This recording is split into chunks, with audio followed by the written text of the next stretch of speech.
What's up folks, welcome to the new and improved box office report, where this week it seems that Adam Sandler's bubble finally burst. Indeed, after a string of films that underperformed at the box office, it seems that Pixels has put the final nail in the coffin of Adam Sandler's film career. The film, with its budget just shy of $90 million, not including advertising costs, made just $24 million on its opening weekend, with this poor performance leaving Ant-Man to take the #1 spot for the second week in a row. Pixels had generated more hype than Adam Sandler films usually manage, mainly due to its geek-friendly premise, which sees video game characters from the 1980s attacking the real world.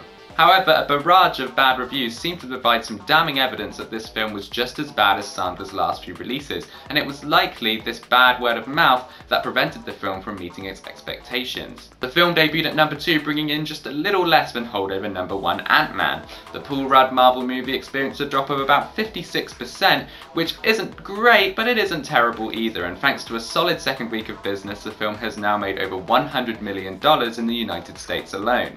Ant-Man's worldwide total currently stands at about $220 million, and so, with the film yet to open in some territories, including potential goldmine China, the film looks to be a solid, if not amazing, success for Marvel Studios.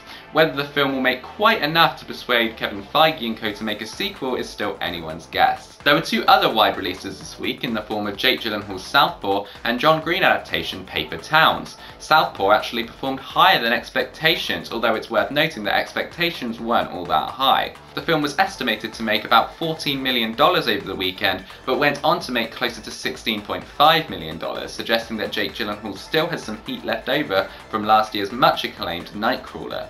It was a less positive story, however, for Paper Towns, which made just $12.5 million over the weekend and had to settle for #6.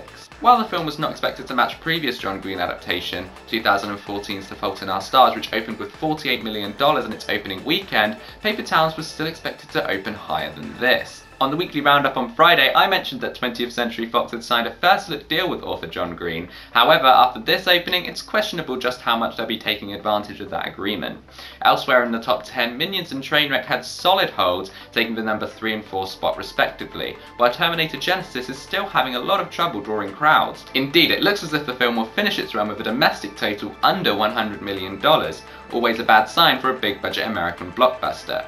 That wraps up this week's report. Thank you so much for watching. I hope you'll come back next week. I also hope you'll subscribe to this channel, like the video, and let me know your thoughts on this week's box office in the comments section below. Thank you so much for watching. I'm David Craig, and this is the Entertainment Network's Box Office Report.